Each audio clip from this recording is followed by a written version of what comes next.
Како совршениот Дедо Мраз би требало да е совршен раскажувач на приказни и песнички, го имаме дома.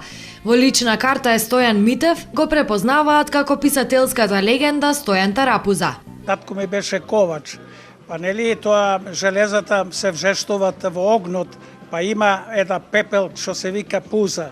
Изгледа тука е одговорот за моето презиме, мојот прекор што го зедов како уметничко име. Кога тргна да станува она што е денес? Уште како дете ме преокупира, сакав да станам писател. И ништо друго не ме интересираше. Ловев во реката риби, носев дома, татко ми си ги јадеше, а јас слободното време го користев за читање и создавав библиотека со крадени книги, бидејќи тогаш немаше книги да се купи кај нас во селото, па крадев од селската библиотека. Но крадењето на книга, ако се прочита, не е грев. Тешко е да се пишува лесно, ама не и за Тарапуза. Ако без мака се движиш низ бескрајните лавиринти на детската фантазија, тоа доаѓа природно. Затоа неговите стихови се така блиски до најмалите. Моето духовно дете бара така да се изразувам. Кратко, јасно, лапидарно, нели, концизно. Тури и оди дотаму, бара од мене, ако можам песната и со еден збор да ја кажам, ама не може тоа. Така да јас сум познат како човек што пишува игрива поезија, кратка, јасна, ударна, едноставна. Може ја има раситнето 9-та деценија, ама мислата му тече како да има 9. Се што некогаш напишал, Тарапуза знае наизуст да го каже. Јас ги знам моите песни наизуст.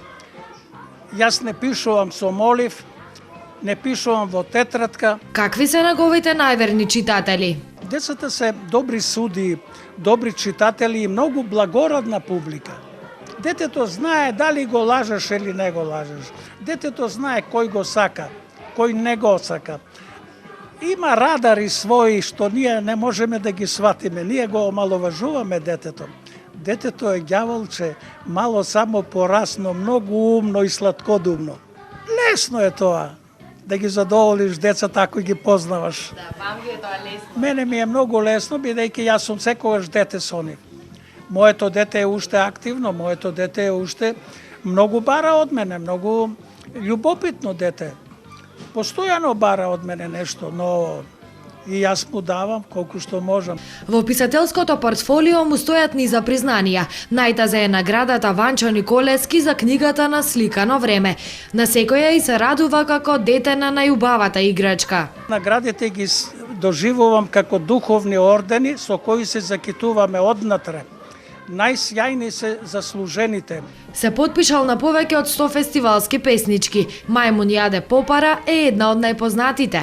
Мајмун јаде попара има хумор во неа, нели? Но има и една порака на крајот.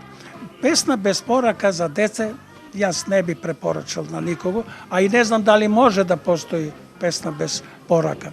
Тарапуза само во лична карта има 81 година. Мојот детски дух е на возраст до 8 одделение, ама најмногу изгледа до 4. Оти најтешко е за тие деца да се напише, особено за прво одделение. Еве јас ќе ви кажам една песничка. Мојот внук Стојанче го болеше зап, не можеше да никне забот. И јас лежејќи така во креветот најнаш, никни, бликни, запче бело, во детското усте врело, пушти корен, расти право, биди цврсто, биди здраво, биди бисер среде школка, отвори си пат без болка. И запчето никна. И го предизвикав со песната.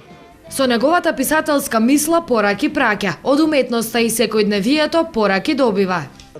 Без уметноста ние би биле за жалење, би биле празни и во душата и во срцето. И ја не знам како може еден човек да живее ако не ја сака книгата, ако не сака слика да види убава, музика да слушне убава. Јас не можам поинако да си го представам мојот живот. Ќе биде сиромашен и не знам, ќе бидам незадоволен, несреќен. Им нема број на генерациите кои живееле со неговите редови. Децата од него учат, со него растат. Родителите со носталгична насмевка назад се враќаат. Зашто буквите на Тарапуза, сместени во поезија, музика, проза, немаат рок на траење. ме праша лагата што е и дали има достоинство свое.